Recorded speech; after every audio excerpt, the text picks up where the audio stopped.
siempre las frecuencias cardíacas son, como dijimos la vez pasada, ¿no? No sinusal 60-100, no AB 40-60 y ventriculares de 20-40. Entonces, en base a eso yo puedo discernir, yo puedo ver qué tipo de arritmia cardíaca puedo estar teniendo frente a un, o en un paciente, ¿no? Que pueda estar llegando a la emergencia. Por decir, hoy día teníamos un paciente con frecuencia cardíaca de 36, ¿no? 36, 32. Entonces, nuestros compañeros digo, ¿cuál es el diagnóstico? ¿No? Mira, revisan todo, yo le cajé y dicen estenosis aórtica. No hay diagnóstico. Pero no es, o sea, primero tenemos que fijar, puede tener de repente el electrocardiograma con QRS ancho, una imagen de bloqueo de rama izquierda, lo que ustedes quieran. Pero el ritmo es un factor principal para nosotros. Yo si le pongo una frecuencia de 180, de 150 de frecuencia cardíaca, no voy a decir, pues no, esta es una insuficiencia mitral. Puede que sí, puede que tenga una insuficiencia mitral, pero ahorita la emergencia es otra cosa, ¿no? O sea, es un problema eléctrico, de conducción, ¿no? Entonces, eso siempre ustedes cuando vengan a la emergencia van a tener que fijarse.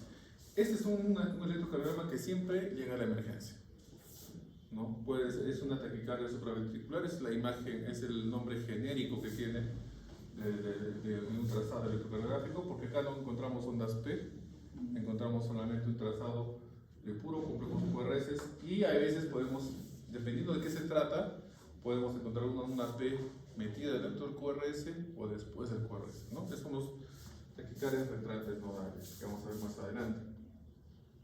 Básicamente las arritmias tienen más del 90% el tratamiento va a ser igual, ¿no? Si un paciente viene con taquicardia supraventricular, generalmente el tratamiento va a ser ¿qué cosa? Si está hemodinámicamente inestable, va a ser la cardiovascular eléctrica.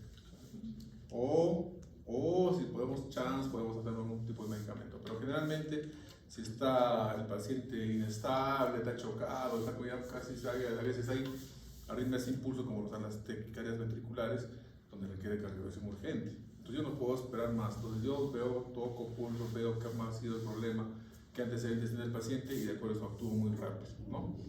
Entonces tenemos las paroxísticas que aparecen y desaparecen, y en la consulta viene el paciente y dice que he tenido palpitaciones, incones, he tenido mareos y solito ha revertido. He tomado un vaso de agua y pasó eso, ¿no? Las persistentes que requieren de un medicamento para que pueda pasar, y las permanentes que no responden a los tratamientos. Básicamente la forma genérica de las arritmias.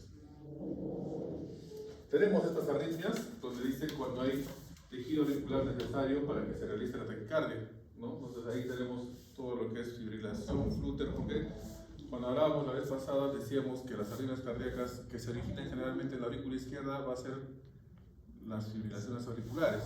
Por eso que las estenosis mitrales, las insuficiencias mitrales moderadas, severas, cuando hay un crecimiento, un remodelamiento de la aurícula izquierda, va a ser relacionado a una fibrilación auricular, ¿cierto? Entonces básicamente encontramos una arritmia cardíaca y probablemente sea un problema valvular.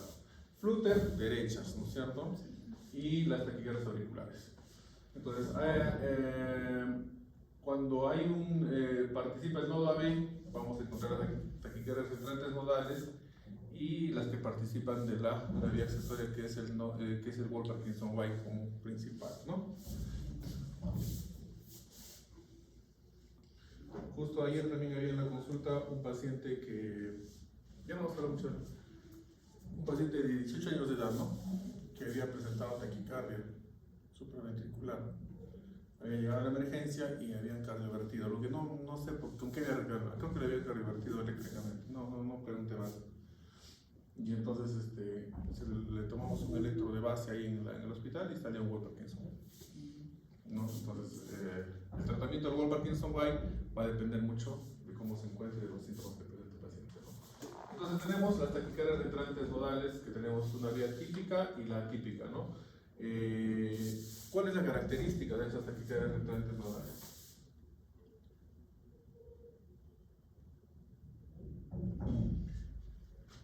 Básicamente va a ser de acuerdo a la forma qué tipo de vía va a optar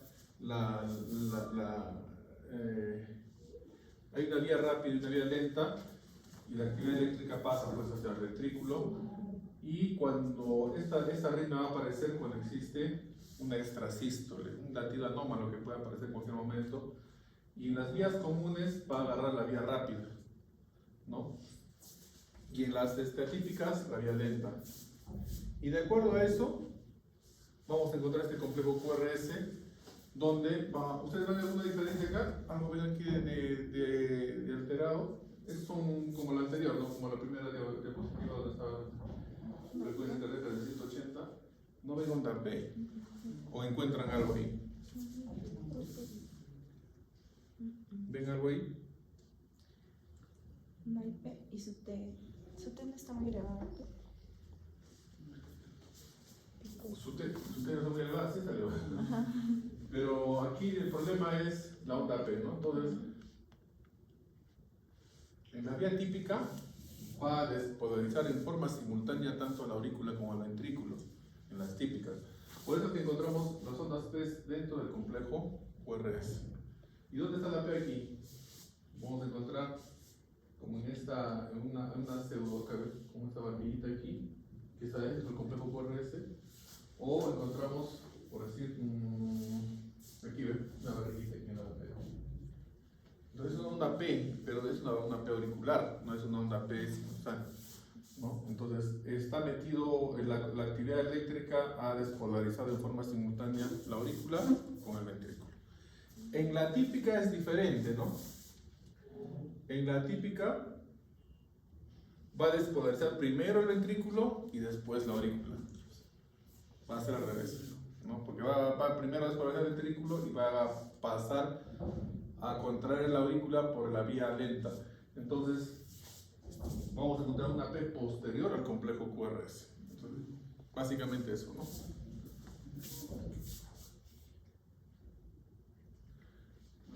El manejo de, como decía, de todas las taquicardias supraventriculares, excepto el WOL, cuando está participando la aurícula, va a ser básicamente lo que están viendo ustedes adelante.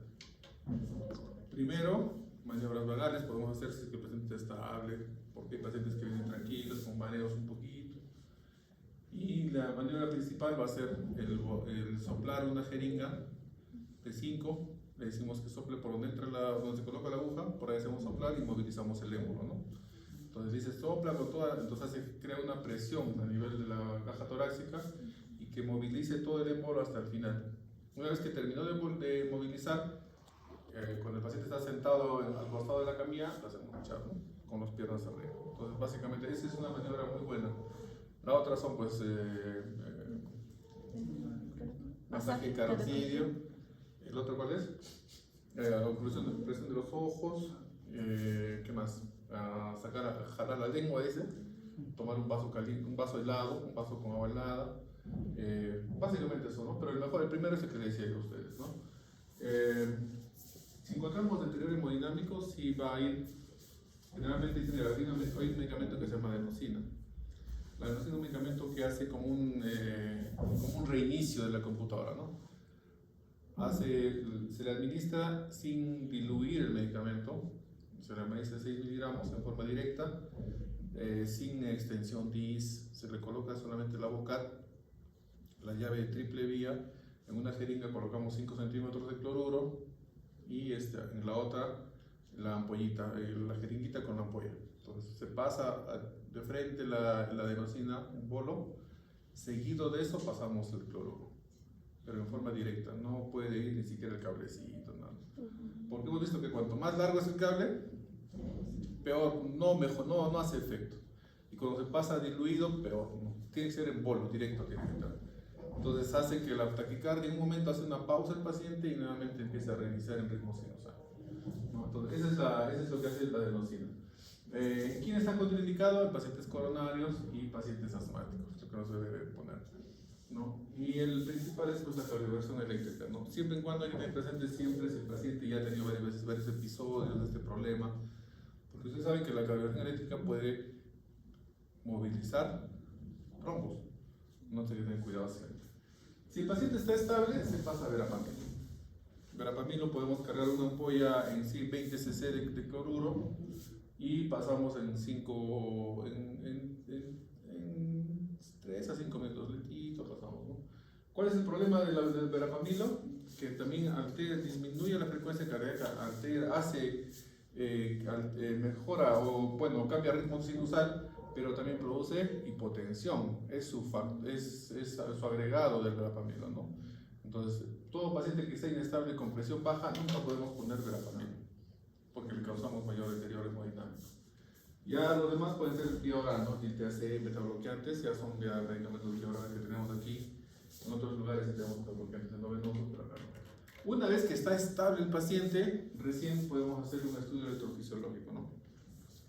Entonces, para ver si hay alguna alteración eléctrica y eso se quema y ya, bueno, mejora el paciente.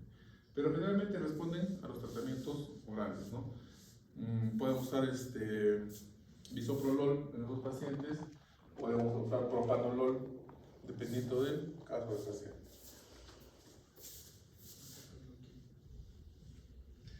El flúter, la característica, básicamente, le decían antes una arritmia rítmica. ¿Por qué?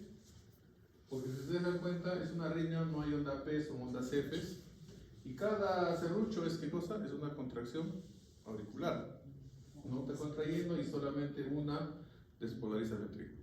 Entonces está yendo en forma, si ustedes se dan cuenta, todos forman, ¿cómo se dice? Regulares, ¿no? RR regulares. Entonces, cuando uno siente el pulso o le escucha al paciente, puede estar en 80, en 90 la frecuencia cardíaca y nos ponemos a preguntar por qué está haciendo edemas o por qué se falla el paciente, ¿no? Entonces tomamos un electro y sale este problema del flúter auricular.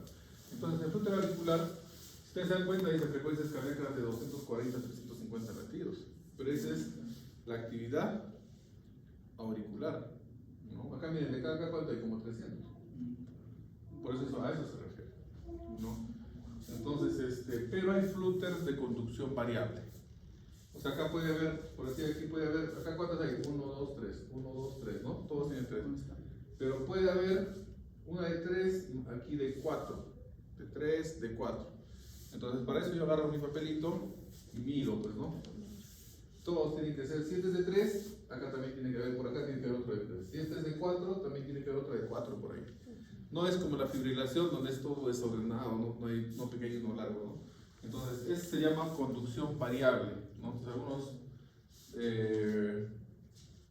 pueden despolarizarse más rápido y otros prolongarse un poco más. Entonces, por eso le dicen una arritmia rítmica, antes de decir, ¿no?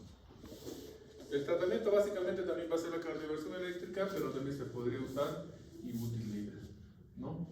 Y el tratamiento final es la ablación.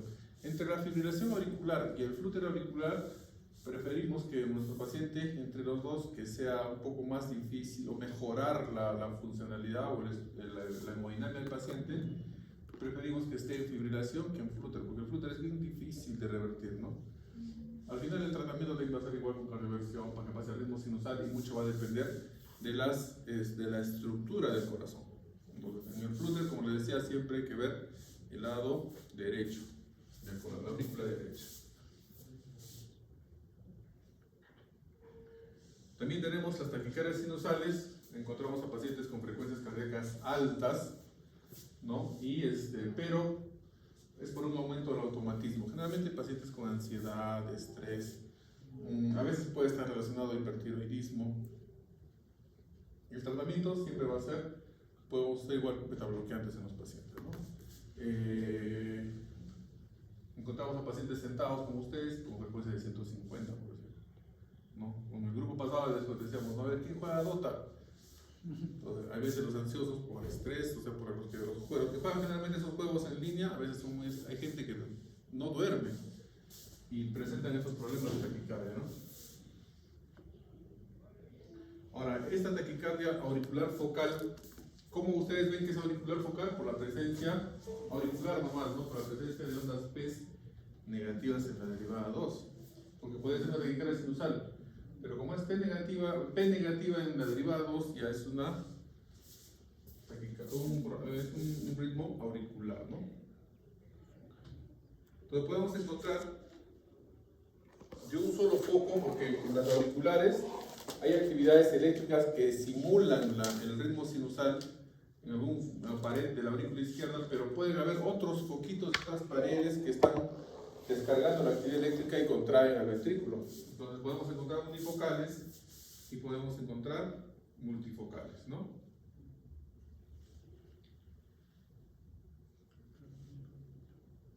Y este es el síndrome de Wolff-Parkinson-White, ¿no? Pues a veces debutan con muerte súbita, a veces debutan con este paciente con solamente taquicardias, aparece aparentemente entre los 18 o 20 años de edad, los pacientes con Wolff-Parkinson-White, y la característica principal es esto de acá, ¿no? La onda delta que tiene que tener el paciente y el QRS ancho y el PR corto, ¿no? Entonces, esa es la actividad eléctrica. Encontramos tres tipos, ¿no? Los asintomáticos, los levemente sintomáticos y los muy sintomáticos.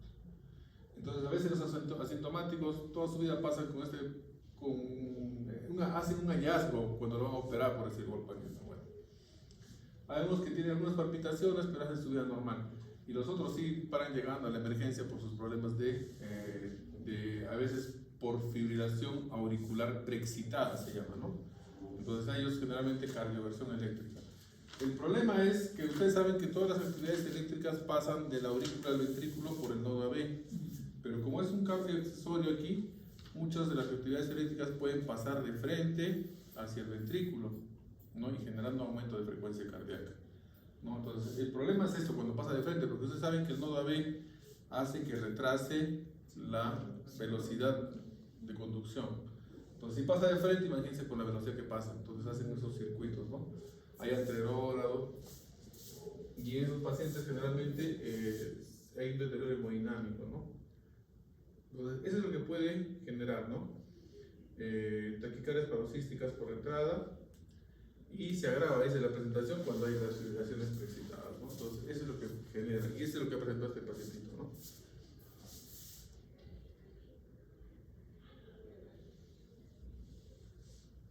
Entonces, un gran porcentaje no tiene ninguna alteración estructural, pero tienen este problema eléctrico. Entonces, ¿qué hay que hacer acá? Un estudio electrofisiológico, buscar el cablecito de más que tiene y bloquearlo. Y se acabó, ¿no?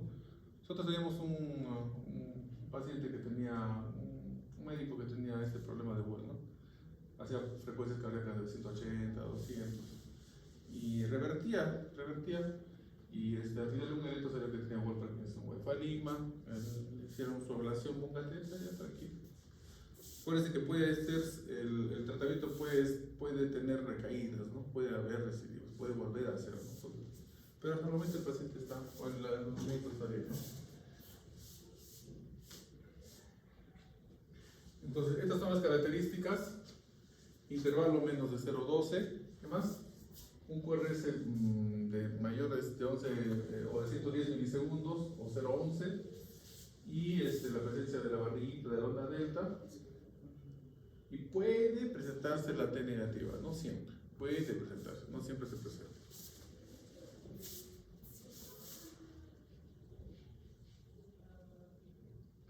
Entonces hay una enfermedad donde se presenta generalmente, dicen, el 5% al 10% de los pacientes que presentan anomalía de Einstein. La anomalía de Einstein es la aurícula atrializada, ¿no? O sea, la atrialización del ventrículo derecho.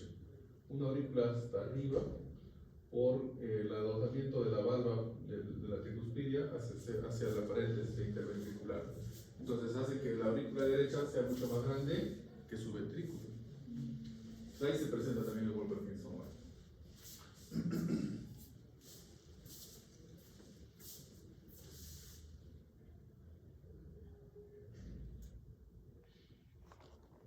Entonces, esto es lo que les decía yo, bien raro que sea antes de los 20 años, bien raro, difícil.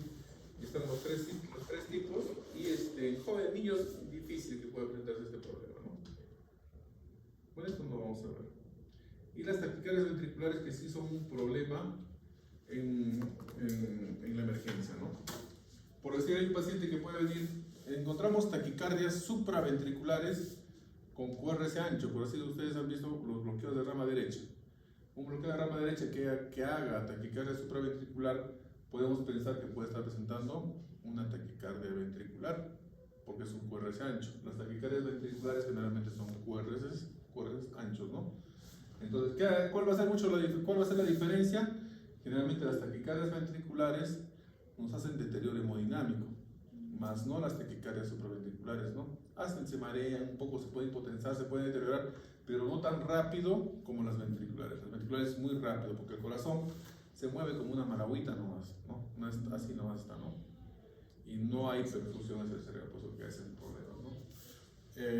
Vamos a encontrar en estos pacientes, generalmente en quién se presenta las taquicardias ventriculares, en los pacientes postinfartados, ¿no? Por eso en las primeras 6 horas de eventos isquémicos el paciente hace taquicardias ventriculares y se muere, ¿no? Entonces, ¿cuándo llamamos taquicardia ventricular? Cuando son más de 100 latidos por minuto y generalmente se actúa, dice, cuando es sostenida, o sea, cuando es más de 30 segundos. No, todavía los puedo quizás todos los medicamentos que quieran.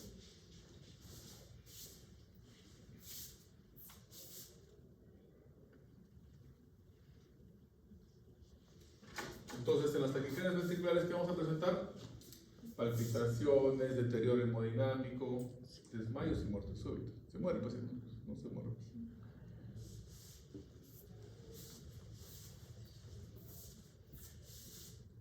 ¿Quiénes hacen TB también? Los pacientes con cardiopatía dilatada también hacen taquicardia ventricular. Los que tienen fracción de eyección disminuida también hacen taquicardia ventricular. Entonces, podemos encontrar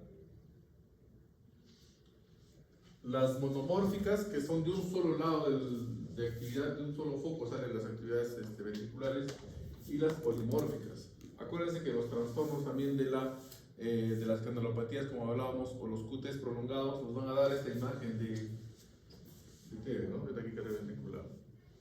¿No? De tipo polimórfica. Y el paciente se va a deteriorar muy rápido.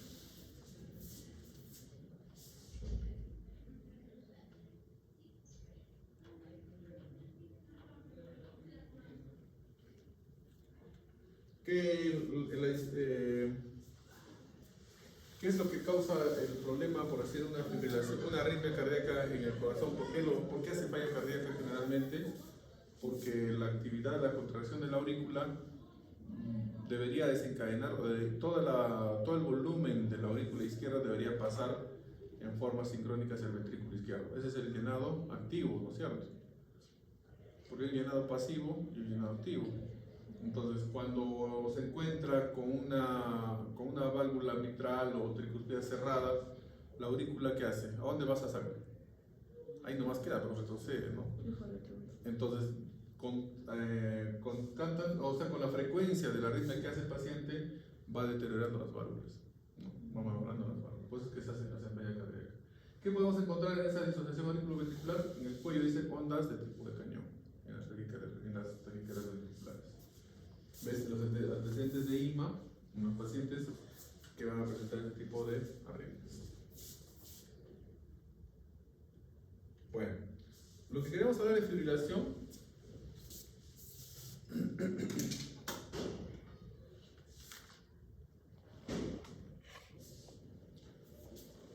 ¿Qué podemos hablar de fibrilación? Podemos encontrar que es un ritmo irregular, ¿no? Que puede presentarse, como hablábamos al comienzo de nuestras arritmias cardíacas, de un momento a otro. Pueden ser una vez esporádicas o paroxísticas, y va a haber un momento en que se va a instalar. ¿Alguien de nosotros puede presentar, bueno, ustedes que son jóvenes, pueden presentar fibrilación? Sí, puede presentar. Puede haber una alteración electrolítica, alguna alteración eléctrica, y el tratamiento generalmente para ustedes va a ser revertir esta fibrilación y convertirla en ritmo sinusal, ¿no? Pero para eso nosotros tenemos que estar seguros de que nunca antes han tenido ese problema. Entonces, por eso la anamnesis en ustedes es muy importante, si antes han tenido esas palpitaciones, ese momento. Entonces, si es pronto, las primeras 24 horas o las primeras horas, podemos cardiovertir eléctricamente al paciente y pasarlo a ritmo sinusal. Pero si es más tiempo, más de 48, 72 horas, hay que pensarlo 2 veces. Si es mayor, si es una persona más de 60 años, por decir, bien difícil que esté presentando por primera vez. Tenemos que dudar por la edad, por los factores de riesgo que presenta el paciente. Imagínate que dices, no, soy hipertenso, soy diabético, entonces cardiovertirlo en ese momento hay que pensarlo 2 veces, ¿no? Entonces podemos usar medicamentos, cardioversión farmacológica podría ser Pero la eléctrica siempre hay que pensar porque podemos movilizar o hacer un ACV cardiopólico. Entonces siempre hay que tener en cuenta. ¿Cuál es el problema de la fibrilación auricular? El problema son los síntomas que presenta el paciente y las consecuencias que va a llevar en el paciente. ¿Qué cosa es? Movilizar o desplazar un coágulo del corazón hacia el cerebro, que es central, que es lo principal, o a diferentes partes del cuerpo, ¿no? Porque la circulación sistémica sale del ventrículo izquierdo y va para el cuello, para arriba y va para abajo. Entonces hay trombosis arterial, hay trombosis mesentérica arterial, puede tapar una arteria acá, puede tapar en la pierna, ¿no? Entonces, no solamente es cabecita, ¿no? Pero es lo principal. Vemos todas las causas, ¿no? Prediabetes, hipertensión, enfermedades valvulares, renales, inflamatorias, problemas obstructivos, todo lo que puede generar una fibrilación auricular, colesterol, alcoholismo, tabaco, todo eso va a llevar a la fibrilación. O sea, prácticamente estamos condenados si es que no nos cuidamos, mira, porque todo eso, o sea, una cosita podemos tener de vejez y nos va a llevar a este problema, ¿no? Entonces tenemos que tener siempre en cuenta eso. Generalmente dice el 25% de las personas van a hacer fibrilación, de nosotros uno va a hacer fibrilación. Más seguro yo, porque estoy más viejo. Pero si fueran 4 jóvenes de acá, también habría que ver qué va a hacer, dependiendo de qué estilo de vida tienen, qué antecedentes tienen, ¿no? El antecedente pesa mucho. Si su papá, por ustedes, es hipertenso, es diabético, pues probablemente ustedes también van a ir por ese camino si es que no se cuida, porque la diabetes, la hipertensión pesa mucho el peso del antecedente, ¿no? Entonces, todo eso nos va a llevar al consumo de alcohol, ¿no? Entonces, eso hay que tener en cuenta. Entonces, la clasificación generalmente va a ser, como les decía, ¿no? Diagnosticadas por primera vez,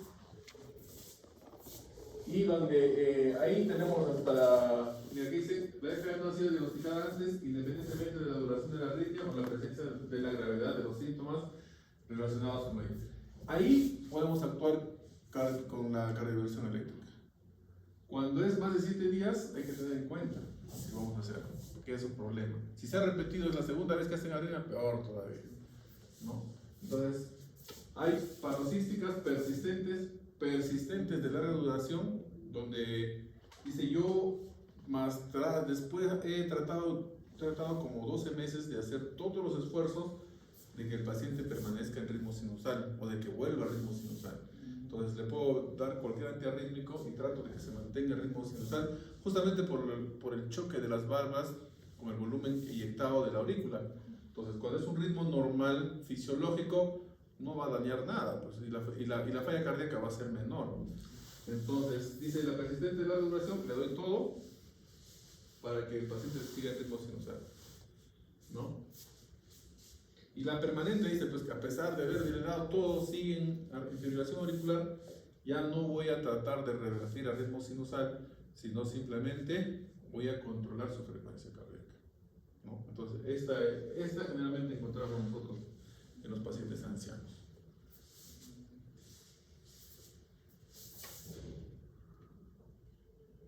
Entonces, ahí ven ustedes, ¿qué cosa ven ahí?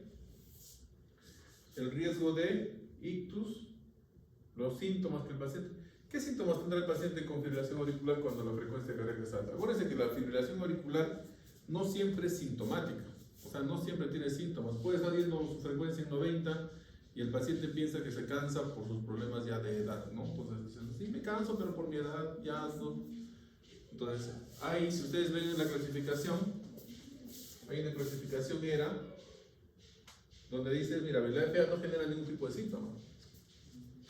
Entonces, no es que todos generen síntomas, sino hay gente que no causa síntomas. Hay leves y hasta discapacitantes. Generalmente llegan los pacientes en discapacitados, en el tipo 4, ¿no? Estos de acá, de 1 el 2A, los leves son cuando el paciente quiere operarse una hernia, quiere sacarse una rizoplastía y lo encuentran con fibrilación. Pero no tengo ningún síntoma, te decía, ¿no?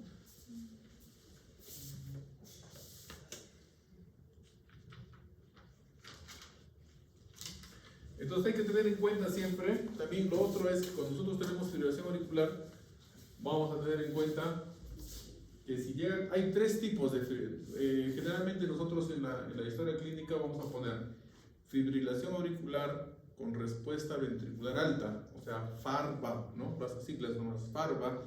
¿Cuándo es más de cuánto? Cuando es más de 110.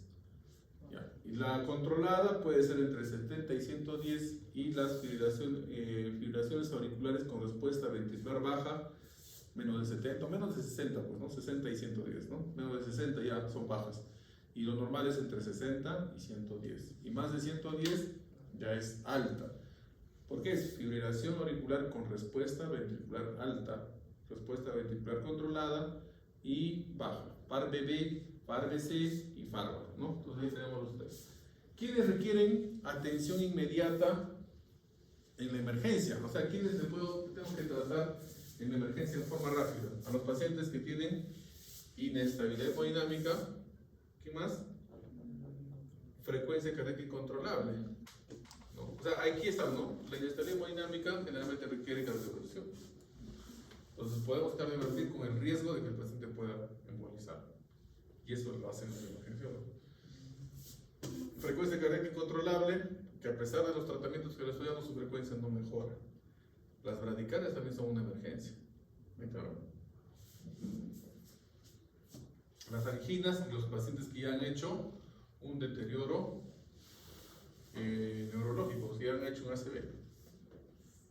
¿No? Entonces ellos pero acuérdense que pueden haber fibrilaciones auriculares con respuesta ventricular alta, secundaria a un problema como cuál, la estirotoxicosis, una fiebre, un cólico, una anemia, ¿qué más puede haber? Algún dolor que tenga el paciente. Entonces, frente a eso yo tendría que trabajar o mejorar el factor que está originando la frecuencia cardíaca alta y le está generando inestabilidad hemodinámica.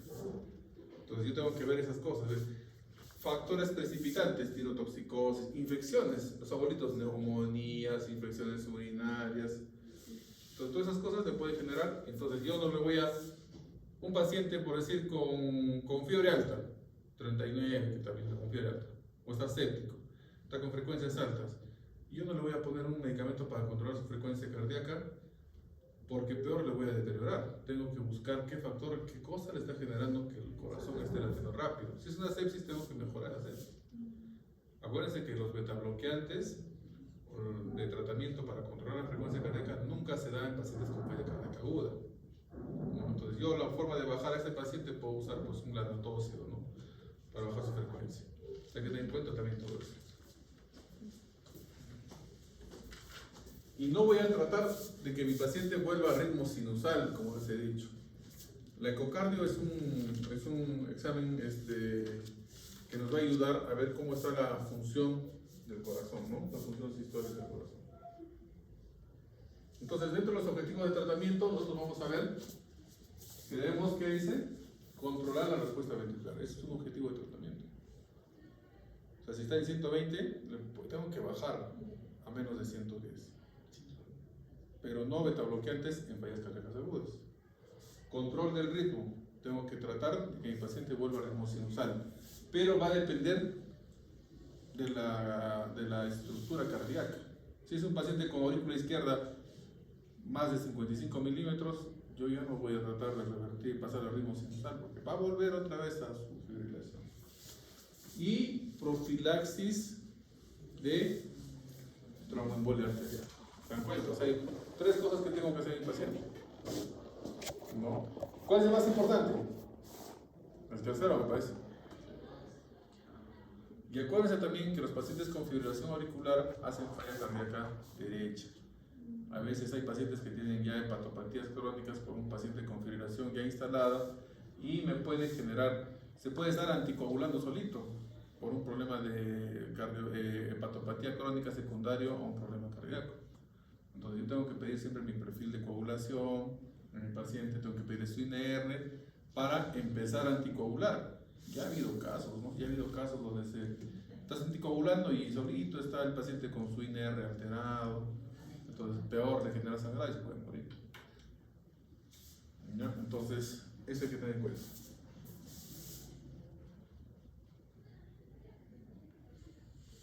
Entonces, esto es para determinar cuándo yo debo pasar al ritmo sinusal. ¿Qué dice? Seguridad del intento, riesgo de embolia tras la cardioversión si la duración de la fibrilación auricular es menos de 48 horas.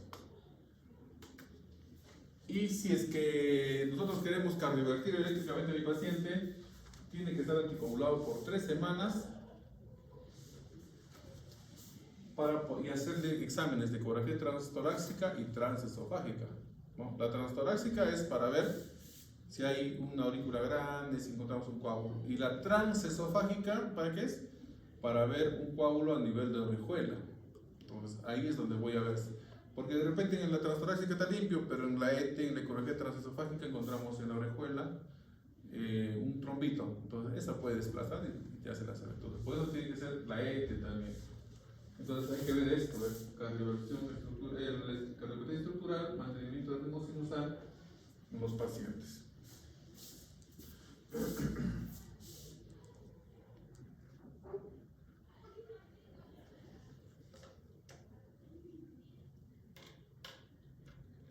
¿Qué medicamentos encontramos para usar o para controlar la frecuencia cardíaca? Primero tenemos los betabloqueantes, que son los que se usan generalmente. ¿Qué es lo más frecuente? Bisoprolol, carvedilol, propanolol. Atenolol también tenemos en el hospital, metoprolol. Esmolol si no tenemos. Y los calciantagonistas, verapamilo y litiazem. Pero hay un problema con los calciantagonistas, ¿no? Los calciantagonistas yo no puedo usar en pacientes con fracción de eyección menor del 40%. Tenemos la digoxina, que te ayuda también a controlar la frecuencia cardíaca, y tenemos la amiodarona.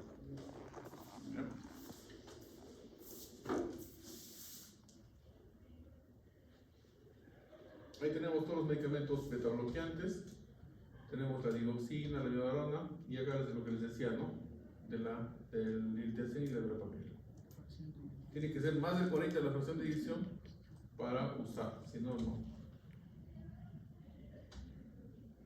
Acá están los medicamentos antiarrítmicos, flecainamida, propafenona, berlacalan, que está en boga, la amiodarona y la butilina. Acá que tenemos propafenona, nada más tenemos acá y nada más, y la amiodarona, no tenemos otro. Entonces,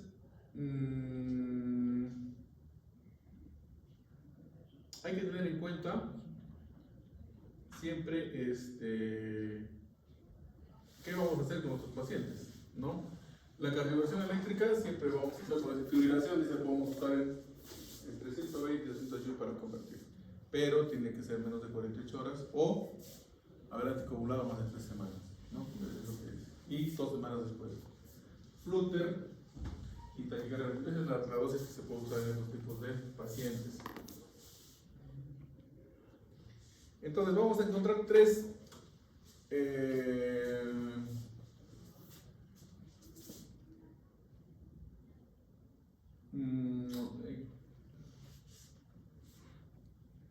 primero vamos a encontrarnos ante 3 cosas.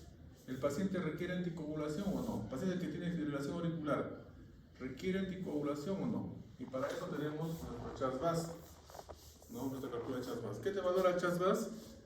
Nos valora qué cosa, si el paciente está en falla cardíaca. Bueno, que ahora ya mujer ya no va, ¿no? El sexo mujer ya no va como punto a favor. Ahora toda anticoagulación es hombre y mujer mayor o igual a 2 de puntaje.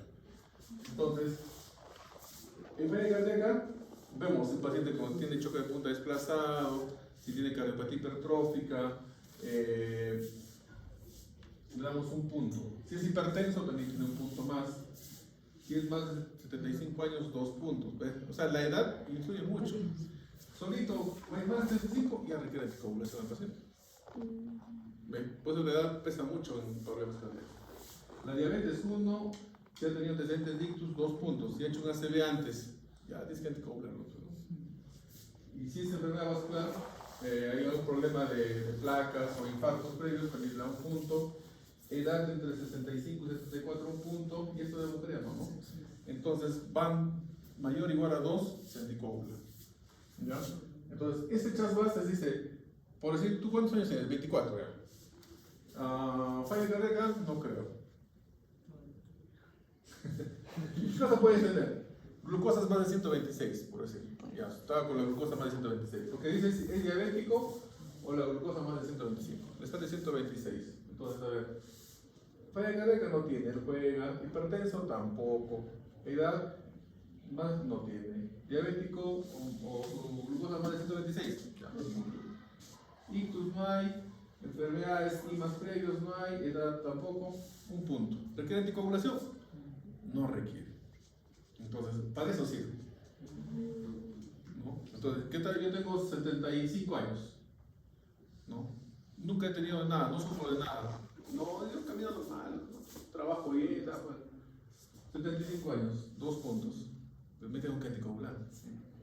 Así no tenga lo demás, ya tengo, me tengo que anticoagular. ¿Te das cuenta? A partir de 2 puntos ya de anticoagulación. Claro, mayor o igual a 2. Ya requiere anticoagulación. ¿Ya?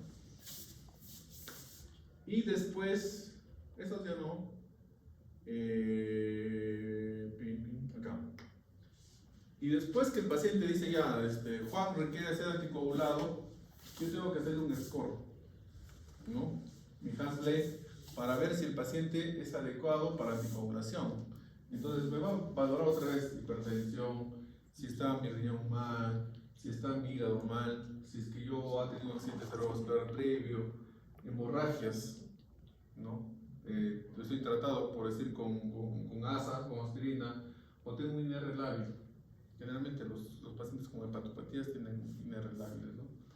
Edad superior a 65 y alcoholismo. Entonces, Juan requiere ser anticoagulado, pero le sale su Hasley mayor o igual a 3. Entonces, no puedo anticoagular porque tiene riesgo de sangrado. A ver, tiene alcoholismo, edad de 70 años y toma antiagregantes, toma aspirina.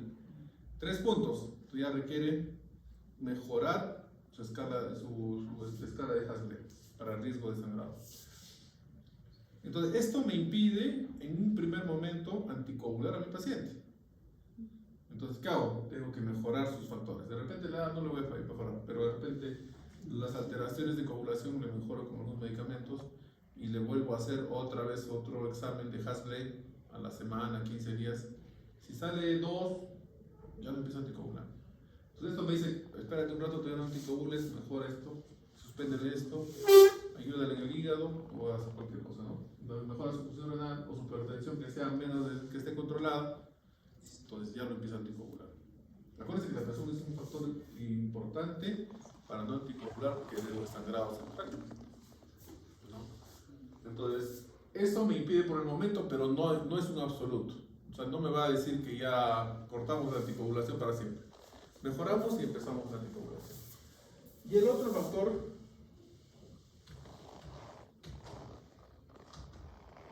es cuando ya mi paciente ha hecho un ACV. Si Juan, que estaba pendiente de hacer, que dudábamos de anticoagularlo, no hace su evento isquémico, su infarto cerebral, con su fibrilación. La idea es, ¿cuándo debo empezar a anticoagular a este paciente con su Hasley? Con su isquemia. ¿Cuándo puedo empezar a anticoagular? Entonces yo le hago una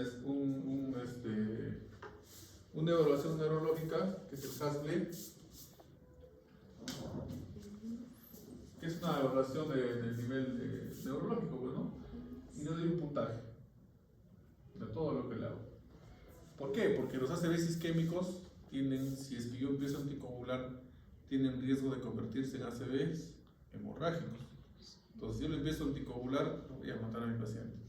Entonces, si es extenso, como estamos viendo en esta imagen, está extenso el ACV hemorrágico isquémico, de acuerdo al puntaje, mira, a ver, si es en un día no has hecho ese evento, no sale así, se repercutió solo.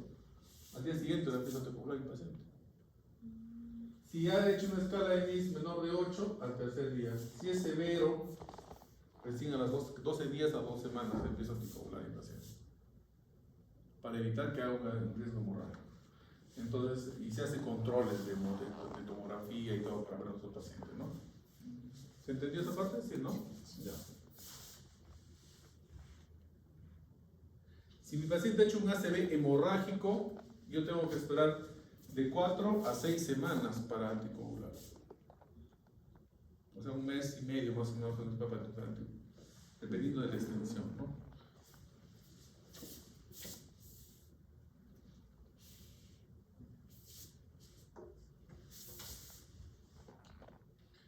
Entonces, ya mi paciente requiere control, requiere anticoagulación. ¿Qué tipo de anticoagulante voy a usar en mi paciente? Tenemos los antagonistas de la vitamina K, que es la warfarina, y tenemos los DOACs y los NACOS, que es lo mismo, ¿no? Depende de la guía, que son los nuevos anticoagulantes que tienen más de 10 años y más todavía. ¿Y a quién es anticoagulo con warfarina y a quién es anticoagulo con DOACs? Esa es la pregunta. A todos no puedo anticoagular con warfarina y a todos tampoco puedo anticoagular con DOACs. ¿Quiénes van a ir básicamente para usar warfarina? Van a ser ¿quiénes? Los que tienen estenosis mitral moderada a severa. Vamos a quedarnos ahí, porque la guía americana dice que todo paciente reumático debe ser anticoagulado, pero en la guía europea dice que los pacientes que tienen estenosis mitral moderada a severa. Los pacientes que usan prótesis valvular mecánica. Con eso nos quedamos. Y los que pueden usar, y los que van a usar DOACs, va a ser pues insuficiencia mitral leve, insuficiencia mitral moderada, insuficiencia mitral severa, estenosis leve, pueden usarlo. Y los demás, todos los individuos pueden usar los DOACs para eventos cardioembólicos. Entonces, solamente eso es la warfarina. ¿Tiene otro problema la warfarina? Que tenemos que estar sacándole sangre al paciente de forma frecuente, porque la warfarina va a variar, ¿no sabe? El INR. Entonces el INR tiene que estar entre 2 a 3. Si es prótesis mecánica, 2.5, 3.5. ¿No? Entonces, de acuerdo a eso, yo valoro a mi paciente. Tenemos un paciente, por decir nosotros, que... Perdón un ratito. ¿Aló? En clases. ¿Qué va a acabar? No sé, pues no me avisaré. Ya conversamos. Entonces, vemos que tenemos que alcanzar un INR entre 2 a 3. Y tenemos que, para eso, ¿qué hacer? Sus dietas. Nada de cosas verdes, nada de vísceras de animal. ¿Qué más? Nada de carnes rojas. Nada que favorezca la coagulación, lentejas, ¿no? Entonces, con todo eso recién vamos a valorar el INR. ¿Está bien? No puede irse más de 3 puntos, de 3 cuando es fibrilador nomás, 4, 5 porque hay riesgo de sangrado central, que es el problema que tenemos con las warfarinas, o sea, hacen hemorragias, ¿no? Pero dice que la warfarina es más frecuente que el paciente haga ACV isquémico que ACV hemorrágico por warfarina, ¿no? Entonces, por eso es bueno darle la warfarina en esos pacientes que estamos indicando. Los DOACs tienen empiezas a tomar, ya el paciente está anticoagulado. Hay dosis cada 12 horas, como la Apixaban como ejemplo, y hay uno que se usa una vez al día, como el Rivaroxaban, por decirlo. Entonces tú tomas, por decirlo, el Rivaroxaban una vez al día siguiente dejas de tomar, ya pierdes tu anticoagulación, hasta que vuelvas a tomar nuevamente. El Apixaban, que está cada 12 horas, en la noche ya no tomas, también ya baja tu nivel de protección, ¿no es cierto? Entonces, la warfarina tiene que alcanzar generalmente, yo como empiezo mi dosis, los primeros 3 días a 4 días le doy uno diario, ¿no? Y después puedo intercalar. No todo paciente es igual. Algunos pacientes usan media pastilla todos los días, otros pacientes pueden usar una pastilla y media. Va a depender de cada paciente. ¿Ya? Entonces, básicamente ahí va. ¿Qué más? En los DOACs nosotros tenemos que, en pacientes que están con hemodiálisis, la warfarina, ¿no? Y también se puede usar el Apixaban. Y lo otro es, ahí están los valores, de 2 a 3,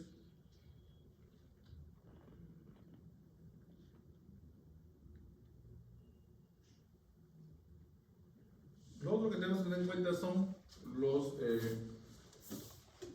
la función renal de nuestros pacientes cuando usamos los DOACs. Si la Apixaban tiene 3 criterios de uso de la Apixaban, ¿no?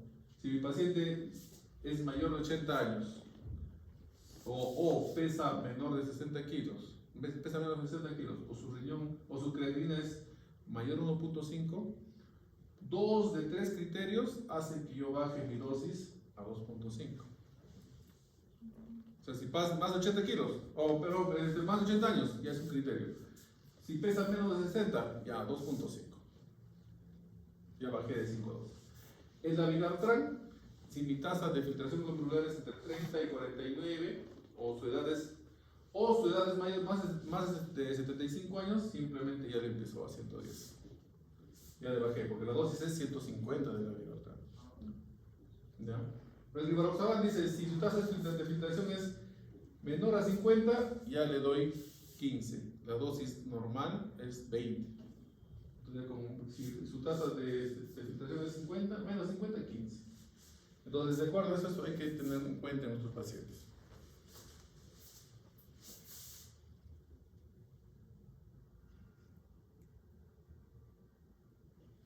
Y los antídotos, ¿no? Los antídotos de algunos medicamentos como el Dabigatran, tenemos antídoto, es hidarofusimab, y el Rivaroxaban tenemos el Dexamethasona. O sea, ¿qué hace? Que te acorte, o sea, si tomaste tu pastilla a las 8 y te accidentaste a las 9, por ejemplo, estás anticoagulado hasta las 8 de la noche. Este medicamento hace que pierdas esa anticoagulación, pero dentro de las 2 horas de inyectado el paciente. Ya lo pueden operar en emergencia, ¿no? Pero no se usa mucho, ¿no? Listo. Entonces hay que tener en cuenta. ¿Y quiénes usamos, por decir? Acuérdense que hay mucho riesgo de sangrado cuando usamos anticoagulante y antiagregante. ¿En quiénes usamos? En los pacientes con síndrome coronario. Podemos usar una anticoagulación plena, pero más aspirina, por decir. En los pacientes que tienen stents, que se han infartado, vamos a usar así. O los que tienen alto grado de hacer un evento trombótico. Ahí podemos usar esa doble intervención. Pero es mucho riesgo de sangrado, ¿no? Listo. Vamos a pasar a la hipertensión.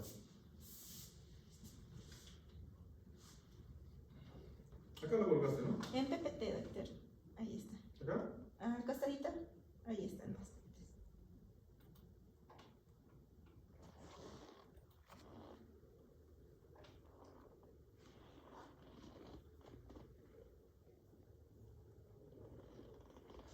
Entonces, este es el generador de problemas cardíacos, ¿no?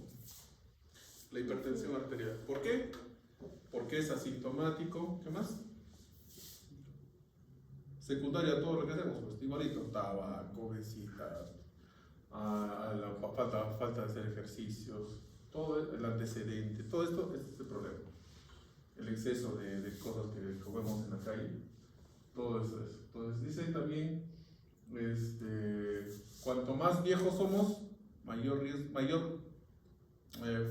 vamos a ser más frecuentes, o vamos a hacer presiones más elevadas y vamos a ser hipertensos, ¿no? La prevalencia es más alta en pacientes ancianos.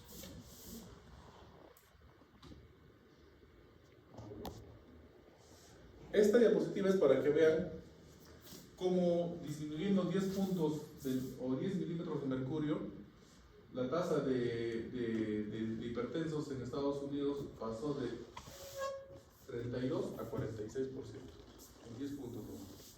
Esta es la guía del 2017 de la hipertensión arterial, sí, bueno, digamos, donde decían que hipertensión era 130 sobre 80. Entonces, siempre les digo que esta es una guía para esta guía se utilizó un equipo especial para tomar la presión arterial, ¿no? que no tiene otro país, solamente tenía Estados Unidos y algunas colonias. Entonces, ahí salió que 130 sobre 80 de hipertensión, pero el equipo era un equipo especial y el paciente se quedaba en un ambiente cerrado aquí, así cerrado, y la máquina le tomaba la presión. No estaba en contacto con nadie, no estaba, señor, ¿cómo está? ¿Qué le pasó? Le dolió su cabeza y le tomaba la presión, está un poco alta, está un poco baja, le voy a volver a tomar, no. Entraba, así como los criterios de hipertensión arterial. ¿Cómo dice para la presión arterial? ¿Qué dice? ¿Dónde estás? Ahí está. ¿Qué edad? Debe estar sentado, no debe estar cruzado los pies, relajado, no haber comido hace 2 horas, no haber fumado, no haber tomado café, ¿no es cierto? Entonces, y una posición adecuada para tomar presión. Entonces, ese es lo ideal. Y más ideal aún ha sido pues el equipo que le ponían al paciente. Por eso dice que existe una variación entre tomar en forma directa al paciente y que la máquina le tome la presión. Más o menos la diferencia es entre 5 y 15 milímetros de mercurio, que es lo que sale pues en la guía americana, más o menos la diferencia de 10 puntos para el diagnóstico de hipertensión arterial. Entonces siempre la máquina va a ir menos la presión arterial. Por eso cuando tenemos nosotros los equipos, por decir el mapa, que diagnostica hipertensión arterial, ¿cuánto dice hipertensión arterial? Dice el mapa. Cuando la toma de presión por el promedio de las 24 horas es más de 130, ¿no? Entonces ahí está, ahí bajó 10 puntos, porque la máquina está tomando la presión. Y en el día es 135 y en la noche 120, ¿no? Entonces, más de 135 en el día es hipertensión, más de 120 en la noche es hipertensión. Entonces, y esas son las diferenciales que tenemos, la diferencia de tomar de forma personal o clínica, la toma de PDPA en forma clínica, ¿no? Hay que recordar que un 95% es esencial o idiopática. Vos sabés, el problema familiar, etc., todo está metido acá. Y la secundaria a problemas, a fármacos. Los pacientes que usan medicamentos como corticoides están metidos ahí, ¿no? Los pacientes renales. Para pacientes renales tenemos que nosotros valorar qué cosa. El clarán de creatinina, y de acuerdo a eso yo puedo dar, ¿no?, medicamentos. Hay medicamentos que están contraindicados, por decir la espironolactona, porque me retiene potasio. Entonces yo no le puedo dar a un paciente renal con su clarán de creatinina menos de 27, yo tengo que tener cuidado, ¿verdad?, porque me está reteniendo potasio. ¿Qué más? Inclusive los IECAS, ¿no? Entonces, generalmente los renales usan calcio antagonistas. ¿Qué calcio antagonista? Ya se sabe bien. Difedipino o amlodipino para darle al paciente. Entonces, ahí hay que tener cuidado con los pacientes renales. Los hiperaldosteronismo, los Cushing, los pacientes que tienen problemas a nivel de la vasculatura renal también generan hipertensión arterial. En ellos, por decir, la hipertensión renovascular está contraindicada en los IECAS, ¿no? Ahí no debo, porque más le genera mayor presión. Los feocromocitomas, las cortaciones de aorta, estos son los secundarios en los pacientes, ¿no?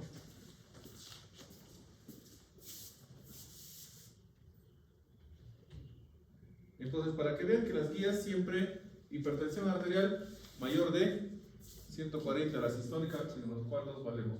Ustedes también deberían siempre valorar más la presión sistólica que la diastólica, porque los ancianitos pueden tener problemas valvulares, por decir una insuficiencia valvular aórtica más que es, ¿no? Entonces, le tomamos la presión y la presión está a 180 sobre 60, por decir. Entonces, ¿por qué está muy bajo? Por el problema de la insuficiencia aórtica. Entonces, generalmente los ancianos nos valemos más de la sistólica.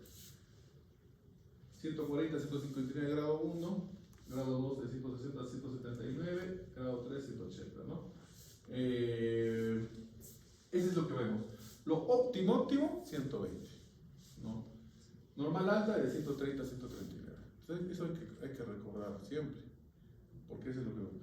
Cuanto más sube la presión arterial, más riesgo de eventos cardiovasculares. Estos son los factores que generan la hipertensión arterial, que ustedes ya lo van a leer. Y esta es la fisiopatología, y por eso es que se usan los inhibidores, los IECAS, pues, ¿no? Entonces los IECAS van a actuar a nivel angiotensina, y los ARAS van a actuar a nivel de AT1, o AT2, perdón, ¿no? van a entrar aquí. Entonces, no puedes usar de aquí, de acuerdo a esto, no puedes usar juntos en el atril y los sartáctidos. De acuerdo a esto, no se puede usar. Está contraindicado, ¿por qué? Porque produce mayor daño renal. No se debe dar. ¿Qué más?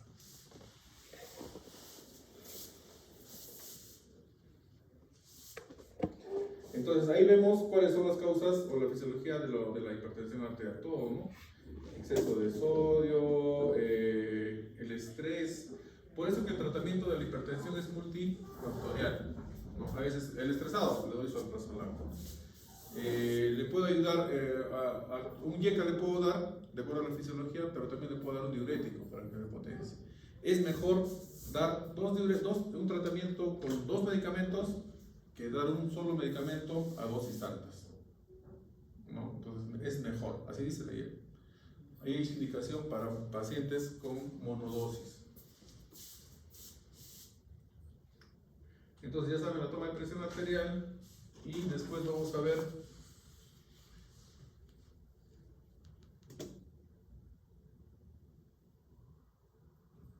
cuando esta diapositiva es para que vean que cuando la presión es más de 130/85 está indicado hacer mapas. ¿Por qué? Porque puede tener hipertensión arterial nocturna. Entonces el mapa es el mejor, o el AMPA, ¿no? El AMPA, que es el mismo paciente se toma la presión arterial mañana y noche por 8 días, ¿no? Entonces, sí. Pero tiene que ser un equipo validado para esa toma. A veces tenemos equipitos pues que venden unos chinitos que no tienen validez. Bueno, que todo es chino ahora, ¿no? Entonces piden unos chinitos que son más baratos, que no toman. La primera 150, la segunda 110. La tercera sale ahí. Mejor uno le dice, no, toma los que coinciden, esa es tu presión. Uno tiene que decirle, no, las 2 que coinciden, esa es tu presión. Y no siempre es así, ¿no? Entonces hay otros, el Onro es muy bueno, por decir, para la presión arterial. Es exacto, casi como uno toma. Y siempre es bueno. Entonces, esta diapositiva es antigua, pero dice, a mayor presión, mayor riesgo de muerte. Mira, su presión 115 con el de 175, el de 175 tiene 8 veces más probabilidad de hacer un evento cardiovascular que el que tiene 115. ¿Cómo se multiplica por la presión? De ahí va el estudio pues americano, ¿no? El estudio americano hace dos brazos, ¿no? Dosis óptima y dosis máxima de tratamiento. Hasta le bajan la presión hasta 110 a los pacientes, hacen un poco de daño renal, se ve que hacen daño renal, la dosis excesiva de medicamentos antihipertensivos llevan hasta 110 su presión arterial, y hay un porcentaje que hace enfermedad renal por el exceso, por la baja tan brusca de presión arterial, a diferencia de la dosis normal que se usaba. Y pero en estos pacientes disminuye el riesgo cardiovascular, o sea, mejora y disminuye estos riesgos de muerte o de eventos adversos cardiovasculares. Ya, este es el tornasol, bueno. Y lo otro es que tenemos que ver es los factores de riesgo a mi paciente. Mírenme, cuando la presión es más de 140 milivoltios de mercurio, puede aparecer la fibrilación auricular. Puede haber un deterioro cognitivo y demencia, pero secundario a eventos cardioembólicos, ¿no? O sea, hay derrames cerebrales silentes, se llaman, ¿no? Bueno, puntaditas así de isquemias pequeñitas que pueden generar demencia, y uno piensa que es por su edad, ¿no? El abuelito que está haciendo su demencia senil. Entonces, eso es importante para ver los riesgos cardiovasculares en los pacientes. De acuerdo a esto, yo voy a ver si voy a dar tratamiento o no a mi paciente. Acuérdense que en la primera dosis o en la primera etapa de hipertensión arterial, no le voy a dar tratamiento óptimo a mi paciente, ni tratamiento, porque la primera parte es régimen higiénico-dietético, ¿no? Le voy a bajar la dosis, voy a hacer que baje de peso, que no consuma licor, que ya no fume, y le voy controlando periódicamente. Pero dice controlar periódicamente. No es que le doy tratamiento y el paciente, ya sabes que vuelve en 6 meses a ver si bajas de peso. No. Tiene que ser control periódico. Si está bajando de peso, si ya no toma, va a bajar, si baja la dieta de la dieta mediterránea o la dieta DASH, que baja la sal a 5 gramos por día, pues va a bajar su presión. Si fumaba, deja de fumar, va a bajar 2, 3, sumando todos 10 puntos si quiere bajar, ¿no? Entonces los riesgos muy altos están acá todos aquí, la enfermedad renal crónica, ¿qué más dice? Los pacientes que han tenido infartos, y los riesgos altos están acá también bonitos, las hipertrofias ventriculares izquierdas hipertensivas, las enfermedades renales moderadas, y de acuerdo a todos estos factores de riesgos, yo le voy a dar mi tratamiento a mi paciente, ¿no? ¿Quiénes van a usar tratamiento? Generalmente los que están en rojo y los de aquí, ¿no? Riesgo moderado también. 1 o 2 factores de riesgo. Y de acuerdo a eso doy mi tratamiento, mira. 140, 159, riesgo moderado. Más de 3 factores de riesgo, ya le hice tratamiento. ¿Se dan cuenta? Aquí a todos, pues, ¿no? Estaría 12, más de 160 todos deben entrar.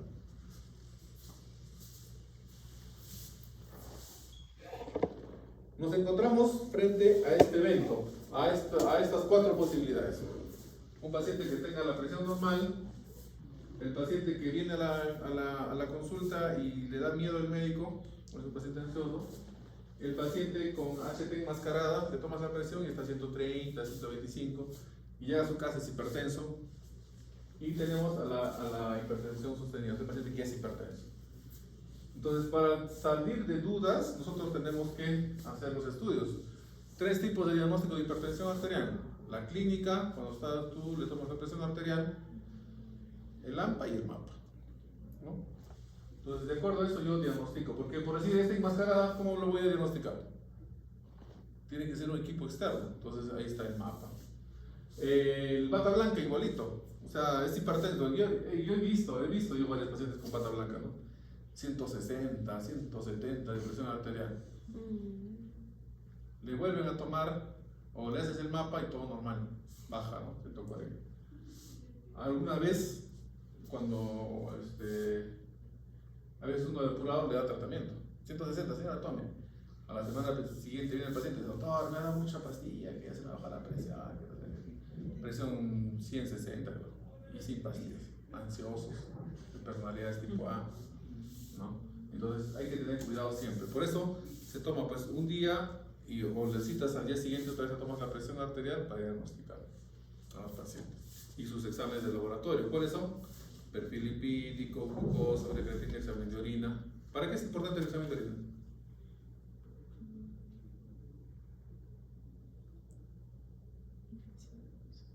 Nada de infecciones, ¿no?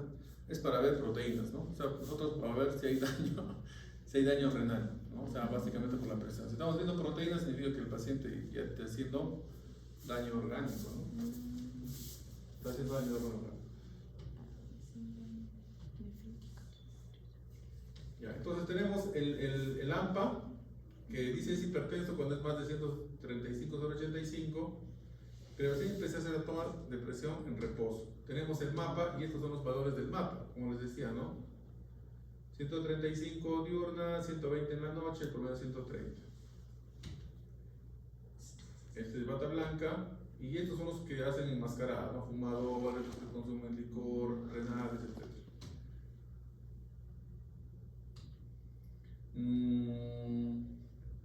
¿Qué genera la hipertensión arterial? La hipertrofia del ventrículo izquierdo nos genera arritmias, daño renal, disfunción del llenado ventricular, las arritmias cardíacas, ¿no? Daño renal, daño ocular. Y por decir, esta diapositiva no es tan nueva, pero es para que ustedes entiendan que los pacientes diabéticos no pueden tener una presión de 120. O sea, hay estudios donde dicen que la presión arterial entre 130 y 140 es lo mismo que tener una presión de 110, 120 en los diabéticos y en los pacientes renales. ¿No? Entonces, los renales también tienen 130, 140. O sea, no va a ayudar en nada. Por el contrario, les puede causar hipoperfusión, mayor daño, como les decía. Entonces, un paciente mayor de 65 años, diabético, 130, 140. El objetivo es 130 en la consulta, y no más debe estar jugando su presión, ¿no? O sea, ¿para qué bajarlo? Mira, no debe reducirse más de 120, 80. Eso funciona para todos.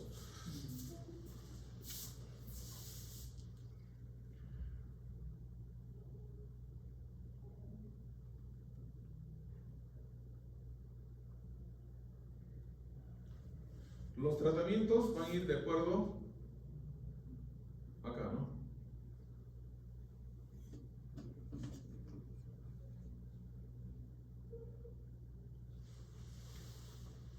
Esto básicamente ustedes tienen que recordarse, ¿no? ¿Quiénes vamos a usar? ¿Con qué empezamos a usar más pacientes con hipertensión arterial? Podemos empezar con un IECA en Alapril, que puede ser 10 miligramos cada 12 o 20 cada 12, que es la dosis máxima. Los Sartan, que es 50 miligramos la dosis mínima por cada 24 o 50 cada 12, pero podemos usar hasta 100 cada 12. Hasta más se puede usar la dosis de los Sartan. Pero dice, asociado a un calcio antagonista o a un diurético. Calcio antagonista, generalmente amlodipino, ¿no? Diurético, hidroclorotiazida, generalmente lo que se usa. Y acá hay una parte donde dice, considerar monoterapia en pacientes con presiones menores de 150 o en pacientes mayores de 80 años o en pacientes frágiles. A ellos podemos darle dosis única y estar valorando. Los viejitos dicen deben tener 140, menos de 150 cuando son frágiles, ¿no? Podemos manejar aquellos.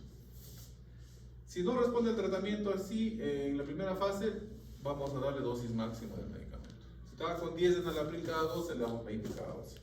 Pero asociado. Porque hay dosis iniciales bajas, dosis completas. Si es que no responde, terapia triple. Y en caso varas, calcio antagonistas, diuréticos. Y si son resistentes,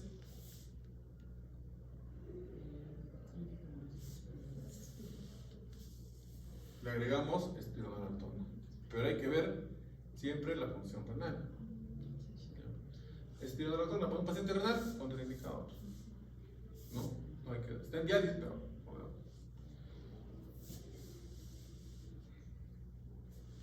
Lo otro es que estamos dejando una alternativa de los betabloqueantes que se usa, ¿no? ¿En quiénes dice? ¿Ah? Los que tienen fibrilación auricular, pacientes con insuficiencia cardíaca, o podemos dar tratamiento en embarazos. Ahí abajo estamos claritos, ¿no? Considere el uso de betabloqueantes en cualquier fase de tratamiento si hay una indicación específica como falla cardíaca, angina, infarto, fibrilación, jóvenes embarazadas o que pretenden gestar. En las gestantes, betabloqueantes. Contraindicado en el Alapril, ¿no? Y acá está para que lean todas las contraindicaciones de los medicamentos. ¿Ya? Van a leer. Pero por decir, el IECA, ¿en quiénes va?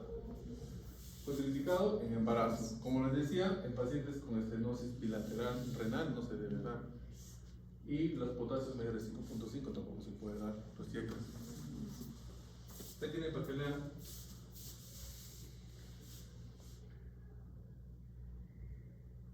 Y abajo está justo la hiperpotasemia también en bloqueantes de mineralocorticoides, ¿no? Ahí no podemos dar tampoco. Lo otro es que la hidroclorotiazida no se puede dar en pacientes con gota. Los reumatólogos, por decir, no les gusta que sus pacientes usen hidroclorotiazida, ¿no? Porque generalmente tienen gota, tienen problemas de articulaciones y no se debe dar. ¿Sí? Ya. Y los betabloqueantes muchas veces no se debe dar en pacientes con problemas respiratorios. Aunque son ultraselectivos, pero de todas maneras. Y esta parte de la guía, ¿no? ¿Qué pacientes tienen que usar los medicamentos y hasta dónde debo bajar? Si he hecho un paciente un ACV isquémico, yo debo darle tratamiento solo si su presión es más de 220, ¿no? Porque es un mecanismo de perfusión que el paciente suba su presión arterial por el ACV. Solamente cuando está en 220, más de 220 le puedo dar su captopril o su enalapril, ¿no? O cualquiera. O ahí dice la betalol ni carnitina, si está secuelado, ¿no? Se lo puede dar nitroprusiato o alternativa. Pero solamente por 48 horas. No es para toda su vida, porque de ahí ya le tengo que bajar con ganas la presión arterial. Solamente mientras agudiza el problema, ahí sí le doy. Si está indicado trombolisis en mi paciente, tengo que bajar a menos de 185 su presión arterial para iniciar trombolisis en mi paciente. Si es un ACV hemorrágico, debo mantener mi presión arterial entre 130 y 180. Otra vez en 160, 140, pero ahí nos quedamos con 130, 180 debe estar como máximo, 180 la presión y nos hace hemorrágicos. ¿Por qué? Riesgo de resangrado, ¿no? Y los pacientes con disección de aorta, ¿qué debo hacer? Debo mantener mi presión arterial menos de 120 y mi frecuencia cardíaca menos de 60. Entonces ahí tengo que ir obligado con un beta-bloqueante, porque me diseca más la presión, ¿no?